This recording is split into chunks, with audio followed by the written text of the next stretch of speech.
Hey guys, it's Allie. Welcome back to Infertile AF, the podcast. This is episode 71 called Ashley. Okay, guys, before we get started, I just wanted to tell you, in case you're feeling alone on your infertility journey or whatever you're going through, I would urge you to check out Fertility Rally, which is the membership site that Blair from Fab Fertility and I launched on June 1st. It's been going amazing. It's a community, it's a content hub. We have tons of virtual events. We have a weekly support group every Wednesday, and we have a free 7-day trial. So if you are looking for people to rally around you and lift you up, check it out. It's at fertilityrally.com, and email me or DM me if you have any questions. We would love to rally with you. Okay, guys. So today I am talking to Ashley, who is a single mom by choice, introduced to me by our mutual friend, Jill Benjamin. Hey, Jill. And today, Ashley is going to tell me all about building her modern family in the way that she wanted to build it. So Ashley wanted to share her story to shatter any stigmas about single parenthood by choice, and just because she's a very open person and she wanted to inspire and help people. So she's going to tell us about how she felt like a self-described unicorn at the fertility clinic because she came in as a different type of patient. And she's going to tell us all about the process of choosing a sperm donor, her IUI, and what happened after that. So she's open, she's honest. I'm so glad I met her. And I'm really glad that we're sharing yet another story and yet another example of somebody creating a family the way that they want to create it. So without further ado, this is Ashley's infertility story.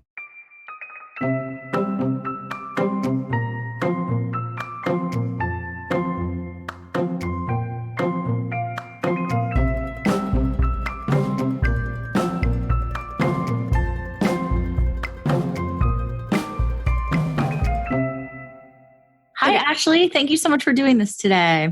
You're welcome. Thank you for having me. Of course. So I know you have a really interesting story, and I'm just going to let you get to it. So you're a single mom by choice. So tell me about your life.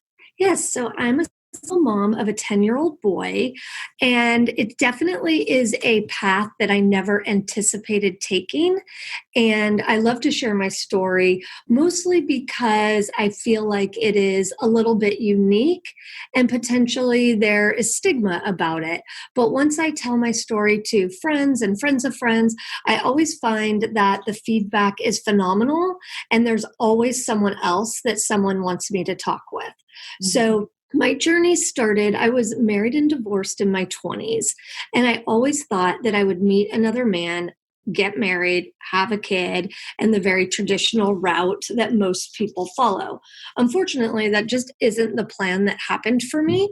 So I was visiting two college friends. One had just had twin boys after 5 years of fertility treatments. And it was a very long road for them to get the twins. And I had another friend who was going through a very difficult time in her life within her marriage. And the three of us had gotten together to celebrate the twins. And as we were talking late one night, my friends were each telling their stories. And I realized that my story was just on pause.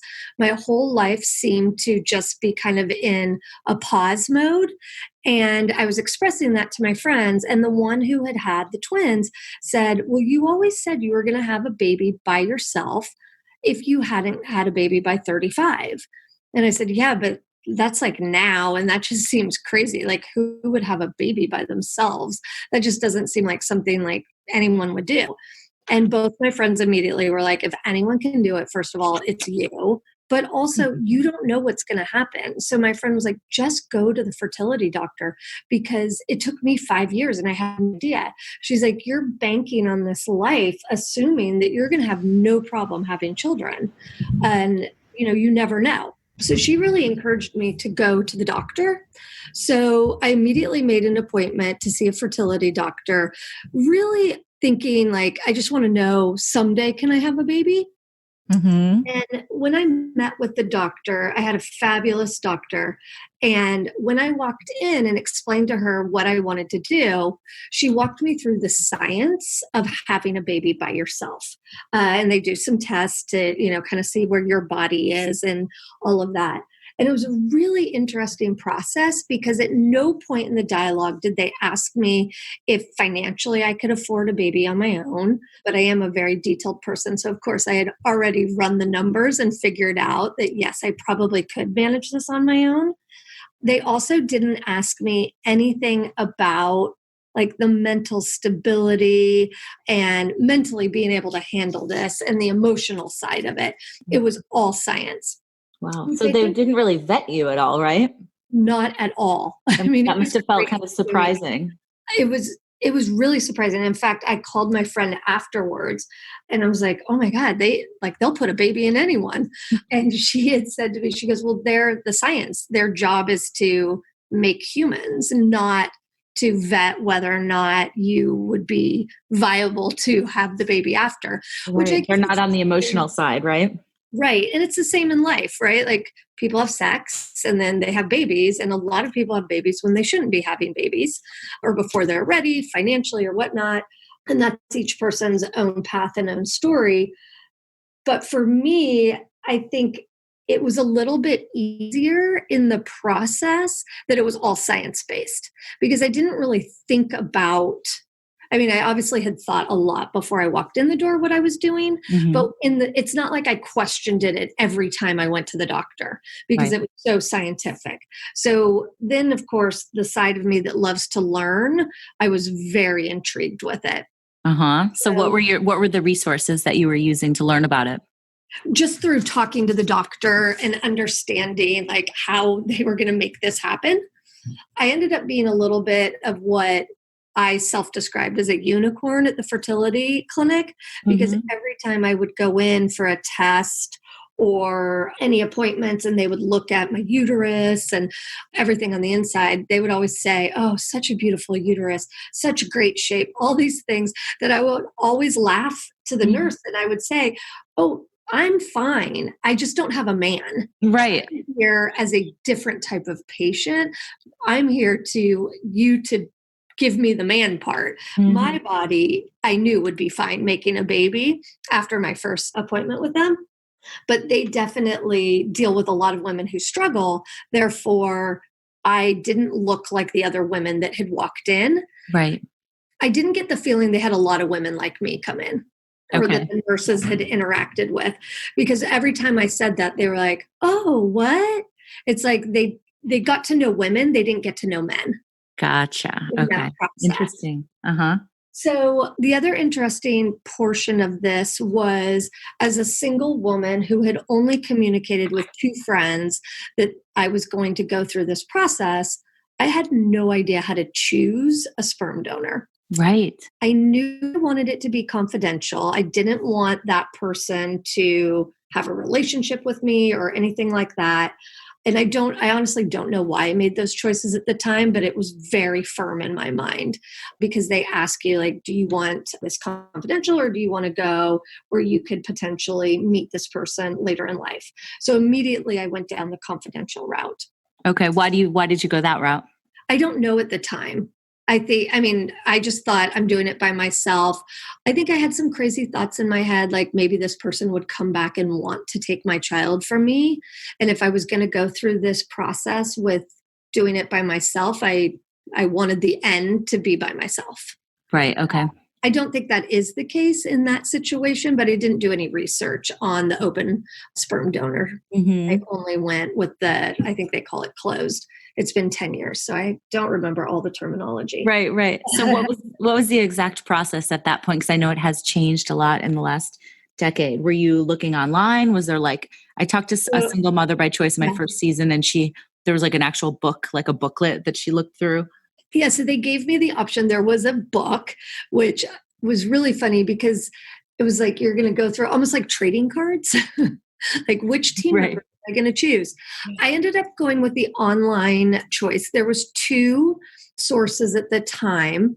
One was based, I think, in Virginia, and one was based in Southern California, literally like blocks away from my house at the time.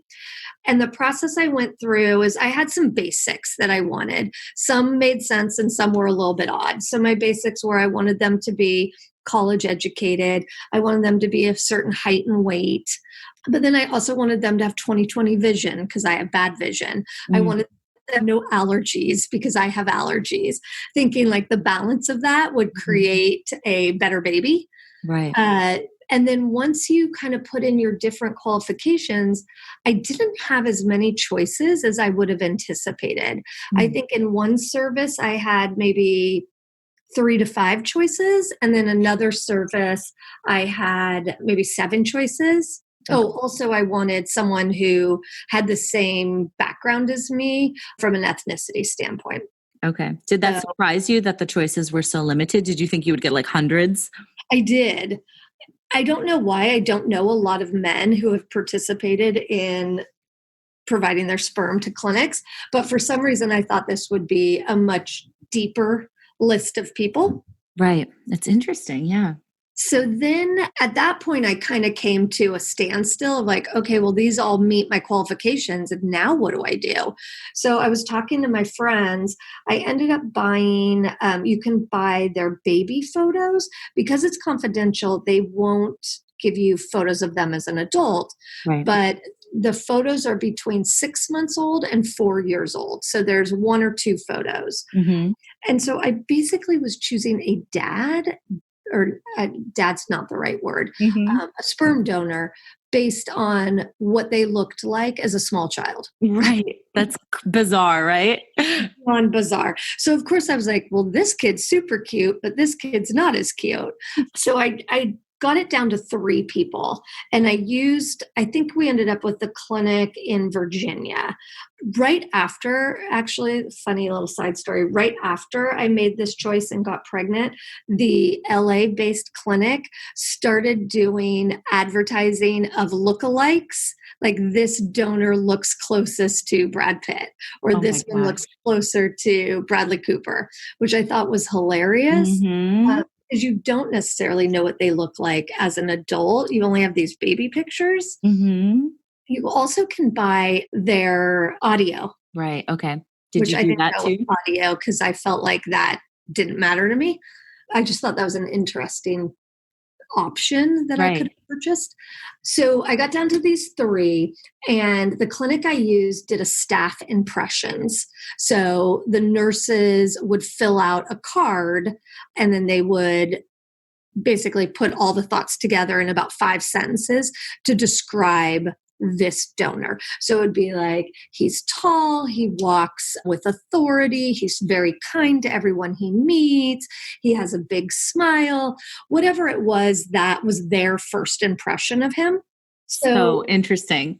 It's really interesting. So I had the first impressions, and I had the 3 baby photos, and I jokingly, but yet kind of seriously, sent it to my friends and said, is it wrong to choose the hot one? Because one of the descriptions were, he's a head turner. Everyone looks when he walks by. He's very attractive. Yeah. And immediately my friends were like, no, that's the one you choose. Yeah. Obviously. I would want the Brad Pitt one 100%. So then I was like, well, I guess that's the whole point. If you're making a baby by just buying the sperm, you're going to choose the best aspects, just like I chose height and weight and brains. Why wouldn't I choose the hot one? Right. I get it. That makes total sense to me. So I said yes, clicked away, purchased some vials of sperm, which was all very odd to me. It gets shipped off to the clinic. You wait for your time when the clinic says to come back in. So I went in and I did IUI, which I like to say is turkey baster. They just shoot it on up there. Glorified turkey baster. Right. It's a very odd feeling as you're sitting in this room and they put it in and they say, all right, lay here for 15 minutes and then you can get dressed and go. And I'm sitting there thinking, wow, like most people have sex to do this. Okay.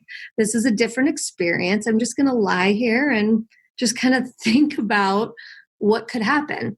Right. Did you, So if you don't mind backing up just a little bit, you had said earlier that your friend said, like, if anybody was going to do this, it would be you. Can you tell me a little bit more about that and why they said that and like what kind of person you are that, this obviously isn't the road that I think everybody would be like strong enough to go down, you know?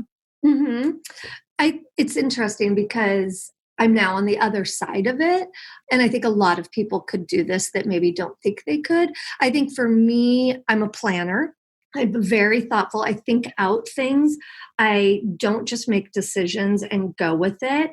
I had done the spreadsheet on how much money I made and how much a child would cost. I can't remember, but I'm sure at the time I did some research of like how much does diapers cost and things like that. And I also knew, even though I hadn't shared with my family that I was going through the process, I knew that I had always thought this. I knew that they ultimately would be supportive. I wasn't worried about that. If anything really went wrong, I knew they would be there for me. And I think the reason why they said it is because I've always kind of delivered on what I said I would do. And because I'm a planner and a leader and a take charge person, they were like, oh, yeah, you've got this. Mm-hmm. What's interesting is once I got pregnant, I was miserable. I hated being pregnant. And I had this romantic notion that if you have a baby by yourself and you want it as badly as I did, and you're going to do this all alone, that it was going to be magical. Mm-hmm. That somehow I'd be the one that only gained 22 pounds, was cute as could be, and everything would be easy. Right. And it doesn't matter what road you take to getting pregnant, the pregnancy is its own beast. Mm. And you don't get to have a perfect pregnancy just because you're doing it on your own. Right. That makes sense. So was it, just backtracking a little bit again, did that first IUI work? So I had the IUI, went home for, lived my life for 2 weeks, and then, pee on the stick at 2 weeks, and it was negative. So I had, and I still have a small dog who was like my confidant throughout this. So immediately I, get back in bed on a work day and I snuggle her and I said, oh, it didn't work. We're not having a baby this time. We'll see what happens. And then I immediately called the clinic because I hadn't done this before. And they said, great, call us when you get your period. So I was like, all right, cool. So off to work I go. Were you bummed out though? Or were you like, well, we'll just try again? I think I just didn't know what to expect. They asked me if I wanted to try again, and I immediately said yes. I think I just didn't have time to think about. I definitely was upset, but it wasn't like a lingering upset. It just sort of was like, yeah, I guess it doesn't work the first time, of course. Okay. And off I went to work. So, but then at work, I was going into a really busy week at work, that I was up to and at work early and had dinners at night. And so I hadn't really thought about getting my period. And it was literally a week later, and I'm never late.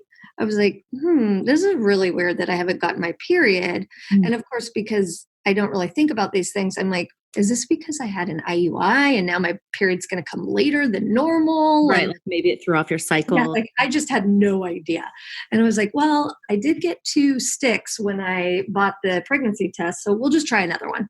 So I peed on it literally a week later and it was positive. Oh my gosh. And I was like, wait, what? Is that even possible? Like, you're not pregnant, but now you are pregnant? Wow. So I called the clinic again and they were like, come on in, we'll do a blood test and we'll confirm.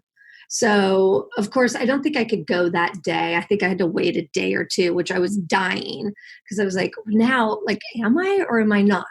Right. So then I went to the clinic and they tested it. And sure enough, I was pregnant. So I had asked them at the time, I was like, why wasn't I pregnant last week? But now this week I am. And so they explained, which probably a lot of people listening probably already know this, but the speed of which the sperm travels to meet the egg is very different in different people's bodies. I was convinced in the moment because I had read online that sperm that meet the egg that go slow make girls.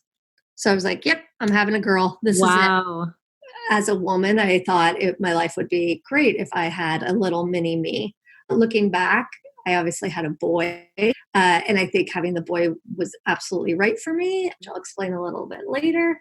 But so I was convinced I was having a girl. So then now I'm going like once or twice a week to the fertility clinic, all up until 8 weeks pregnant. Mm-hmm. And this is when, like, every time I went in, they were like, oh, wow, it looks amazing, everything. And I just had to remind every nurse, no, it's all good. I just didn't have a man. Right. I had Interesting. to buy the sperm. Yeah. So I don't really remember that process now. I guess I've kind of blanked it out because I had to go to the doctor a lot, but it was all very normal. Mm-hmm. And then at 8 weeks, I graduated to a general doctor and I no longer went to the fertility clinic. Right. So it sounds like it wasn't as traumatic an experience as, a lot of people that are in that situation. No. And I didn't realize, again, what a unicorn I was. I didn't realize that getting pregnant that first time, even I was 36, that was crazy town. Yeah. That you would get, or no, I guess I was 35 when I got pregnant, that you would actually get pregnant the first time an IUI, even not having any challenges with your own body. I wanted to have a second child when I was 40 and I tried IUI. I did 5 months, 5 rounds, never got pregnant. Wow. And on the 6th round, I decided that I would try a round of IVF. Mm-hmm. And I did all of that, the shots, the medicine, everything. And at the end of that process, my body had produced no additional eggs than it had the month before. Mm-hmm. And so for me, I also was changing jobs and there was a lot of changes in my life. And I just thought, you know what? I think I'm supposed to only have one. Oh, wow. It took me about 3 days to really think about it and really say, I really believe I'm supposed to be a mother to an only child and to a boy. And I just got to a really happy Zen place about having just one child. And I will say, I've never looked back. I've never regretted that decision. Yeah. I was able to take my child to Europe when he was 6 years old, and he's very sporty, and we do a lot of sporting events. And I feel like, and everyone's choice is different, but for me, I would be dragging a second child along to all of my first child's things. Interesting. Yeah. I would really struggle with the idea of that second child and making that a life for that child as a single mother. Yeah. I think logistically too, it would be hard being at, this sporting event and this sporting event or this recital or this lesson or this class. It's, even with 2 parents, my husband and I, we still are juggling it and we need additional help. So. Right. Yeah. My sister has 3 kids. And if they all do one activity, she's still at 3 different places. Right. And there's only 2 of them. Exactly. So, yeah. Yeah. It's just something I decided in that moment that I just thought, you know what? I'm not going to take that on. This is enough for me.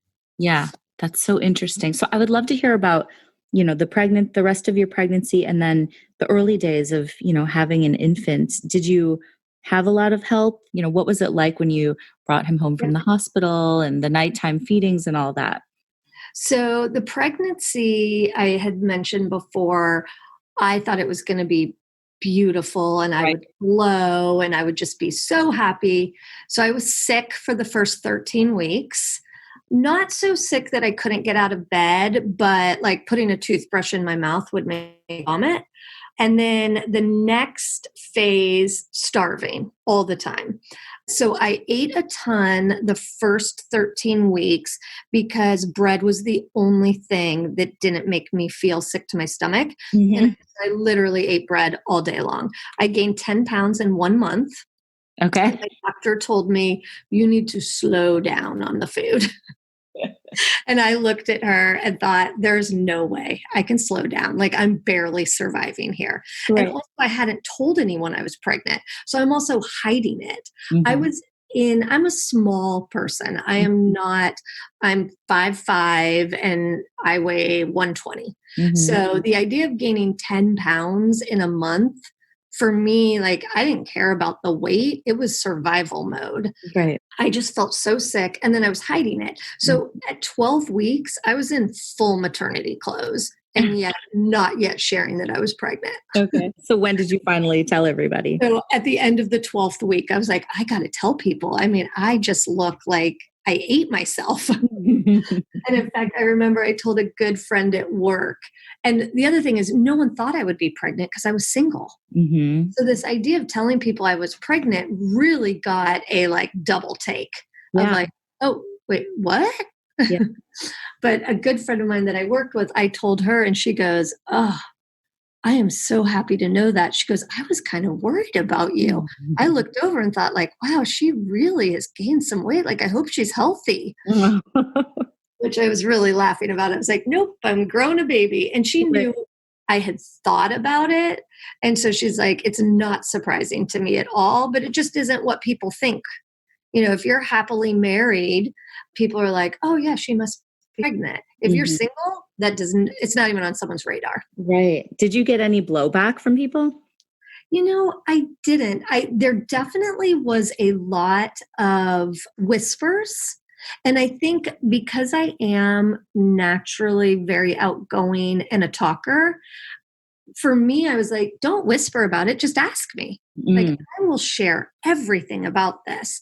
So, but I also find that it's very traditional. There was another woman that got pregnant who was single that I worked with. And my first reaction, and this is coming from someone who had a baby by herself, my first reaction was, I didn't know she had a boyfriend. Oh, wow. Interesting. And yet I had just done it myself. Now it ends up, she didn't do it on her own. She has a different story, but I just thought like, wow, that's my first reaction. And I've actually done this on my own. That's so interesting. And I'm glad you said that. Thank you for being honest, Yeah, it's really, it's how you grow up and it's the norms that you assume, right? Even now, sometimes when I share that I had a baby by myself, I sometimes feel like it's an out of body experience because I'm so far from that person who made that decision. Now I'm just a mom of a 10-year-old. Mm-hmm. And it's such a different place than when I was going through the decision making. I'm also lucky I live in Los Angeles. So being coastal where things are a little more progressive, I think if I was having a baby by myself in, I don't know, Kansas City, it may not be perceived in the same way. Right. I had no negative comments. Even the whispers weren't negative. They were more like, wait, does she have a boyfriend? She's not married. Did Right. she Just curiosity. Definitely curiosity. Mm-hmm. So then, telling my family, that was really fun. So my nephew was turning 1 and we were all together. I think I was maybe 10 weeks pregnant because I wanted to tell my parents in person and they don't live in the same city as me. So I had put together little gifts for my family and I knew they would have a ton of questions on the sperm donor. So I had taken all of the facts about the sperm donor and put it on an index card. And then I had put that on top of a onesie, a newborn onesie, and then a fabric pen. And I had put them in boxes and I'd wrapped it up and I handed one to my dad, to my mom, to my sister, and to my brother-in-law. Okay. And they didn't know that you had been going through this at all, right? This was like a complete surprise. My parents did not. My sister did. Okay. And when I had told her maybe 2 weeks before, and when I told her, I had said, you can't tell a soul. She's like, oh my God, I have to tell my husband. Like, I'm sorry. Like, you have to be okay with me telling him because regardless, I'm telling him. Like, this is too big. You can't ask me to hold this secret. So I was like, okay. Fair. I was like, I get it. You can tell him. So the two of them knew. So I was really nervous in the moment to tell my parents, not because I thought they would judge me, but just because it was so permanent. So we're all sitting around the couch, the coffee table. So I hand out the presents and I was like, I have an announcement. And I want you to open these boxes. Oh, the first index card said I'm pregnant. And then when you lifted that, then it was the details. Oh, I'll open it. And my mom and dad look at each other and they look at me and they're like, what? And I was like, yeah. And then they look at my sister and they're like, you're pregnant. And my sister's like, nope, not me. And then they look back at me and they're like, wait, you're pregnant? And I said, yes. And I think just like the shock and awe, I burst into tears. Uh-huh. And they were like, are you okay? Like, what? They were so confused. So I think my sister ends up explaining what happened. We talk for like 15 minutes. They seem to be happy. They leave because they're staying at a hotel. So they go to the hotel. My sister later tells me that my mom said to my sister that she cried the whole way back to the hotel and was really sad for me. Sad because she didn't, as a mother, she didn't want me to have to make that choice to do something that traditionally you do with a man that I now am doing alone. And I think she took on all of how difficult this potentially could be through her eyes. Sure. And I think through her eyes, meaning it would be difficult for her to do that all on her own, not looking at it through me and what I could handle. Right. So luckily, I didn't hear that story until much later. When we got back together, my parents were great. They had a bunch of questions. I had said, like, I always said I would do this if I didn't get remarried and have a man by 35. And they were like, yeah, no, we know that. No problem. You know, without having my mom here to actually say what she feels, I do think she still is like, this isn't the path I would choose for you. Now, ironically, you asked how it was after I gave birth. So my parents were extremely helpful. My mom came and lived with me the 2 weeks before I had him and the 2 weeks after. And he came in November. So we actually, my sister lives in Northern California. And so when he was 2 weeks old, we drove from Southern California to Northern California for Thanksgiving. My mom and dad were there. My sister actually had a baby during that time. So I stayed from Thanksgiving till the middle of December at my sister's, waiting for her second son to arrive. Oh, wow. That's cool. So I had a lot of help. Then I got back to Los Angeles. I think I had a day or two by myself. And then I flew, my parents live in Montana. I flew to Montana and lived with my parents for 5 weeks. So my baby was on the go from day one, which I loved. My pediatrician said something to me. So I brought him home day one. And my mom was great about keeping us on a schedule. I think that really saved me.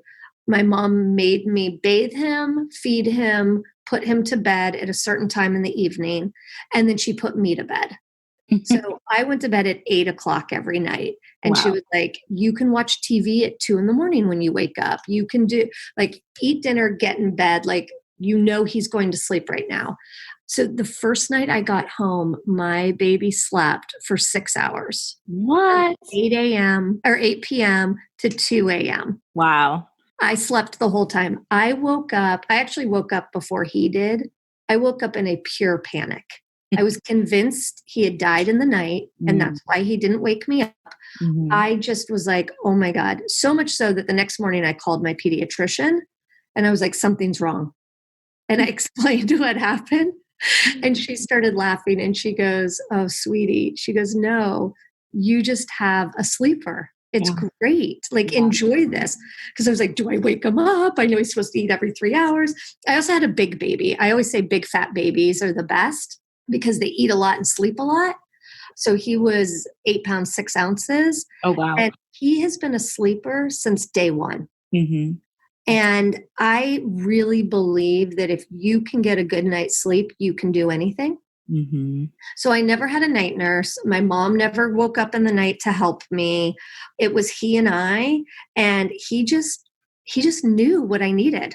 The pediatrician also told me that she felt like because I was alone and I was making all the decisions in the moment, there was zero stress. Interesting. Because you've nobody to battle against or so he didn't feel it.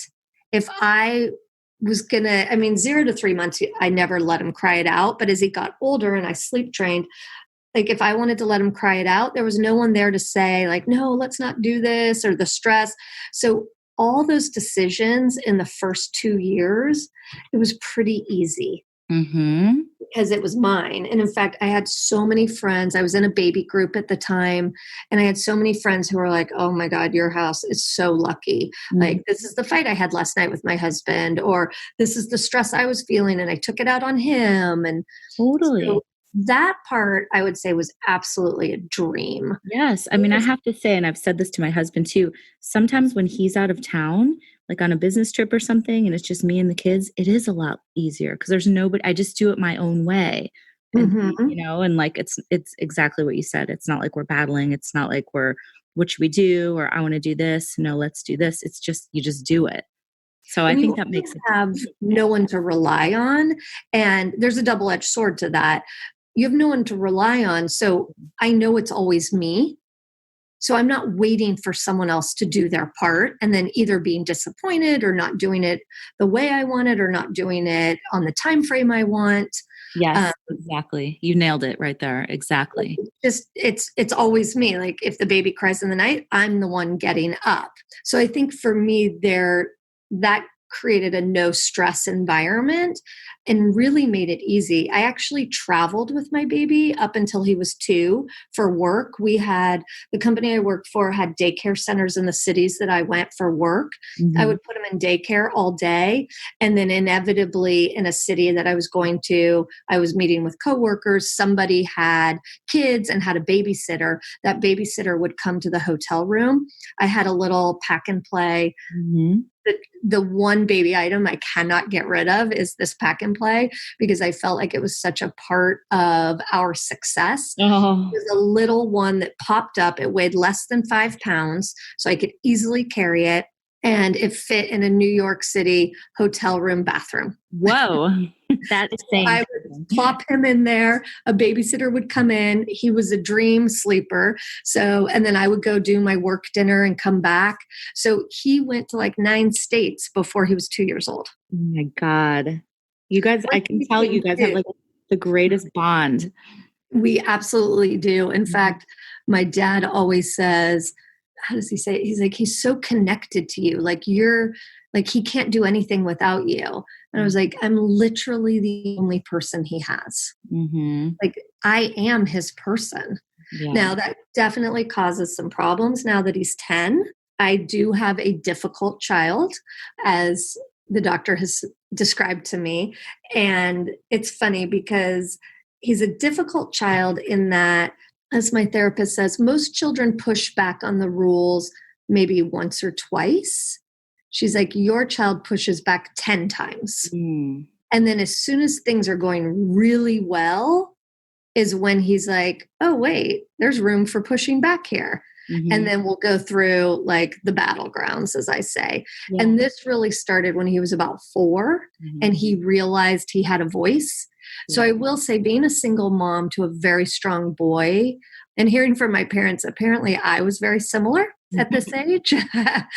So apple did not fall far from the tree, but he definitely, the thing I constantly say is, I'm the adult, you're the child. We are not the same. Yeah, I was just going to say, I wonder if it has anything to do with him feeling equal since you guys were in it together from day one and it was you two everywhere. It absolutely does. Yeah. And I think hindsight being 2020, maybe I would have been a little bit better about identifying our roles earlier on because he definitely feels equal. I mean, down to like one night I was eating a cookie after dinner and it was a night he was not going to be having dessert. And he's like, what? Wait, why do you have a cookie? I'm like, because I'm having a cookie. I'm an adult. He's like, well, that's not fair because you said it was a no dessert night. I said, well, it's a no dessert night for you, not for me. I can have dessert whenever I want. He's like, well, that's not fair. I was like, well, you're a child and I'm an adult. That's life. But in his mind was like, if I got it, he would get it. Right. It's all equal. Yeah, that makes sense. I think I have a hard time doing that as well. And not, you want to be the friend and you want to be like cool. And, it's hard for me to discipline sometimes too I have a 10-year-old as well. So I get it. Yeah. A lot of it I know is age for sure. Well, I love your story and I'm so glad that you shared it with us and thank you so much. But I would love to wrap it up with anything that you've learned, just about being a single parent by choice, somebody that might be listening that kind of wants to go down the road or they're not sure. Do you have any advice or like words of wisdom or things you've learned along the way that you'd like to share with the listeners? Of course. What I would say is if someone has the desire to have a baby and doesn't have someone in their life that allows them to have that baby naturally, don't think twice about it. Like I had such a passion for wanting to have kids, and this is the route I chose, and I would never change it.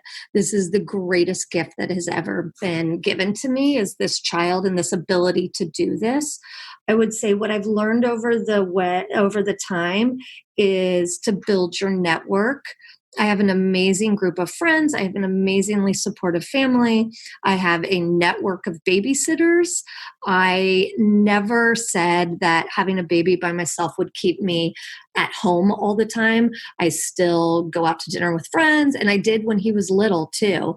I did a baby group. I did trades.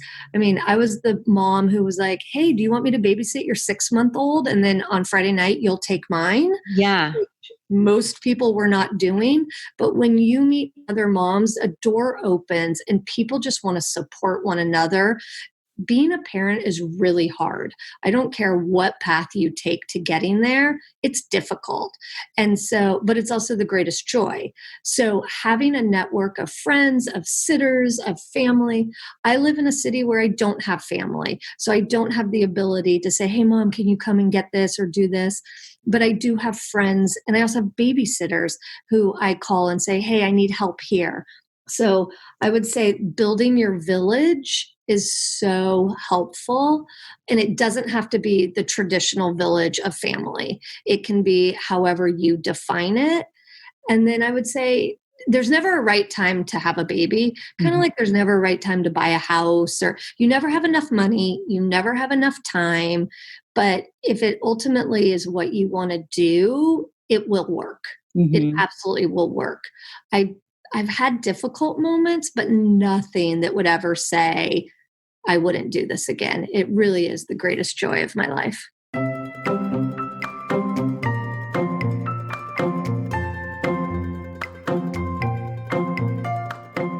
Hey again, guys. I can't thank you enough for listening and for the great comments and feedback we've been getting lately on the podcast and on Fertility Rally. If you haven't yet and you have a minute, I would love it. It would mean the world to me if you could go over to Apple and rate and review this podcast. It really helps with the algorithm and it helps us get noticed and helps me be able to continue doing this. So thanks again for your support. Thank you for listening. And I will see you guys again next time.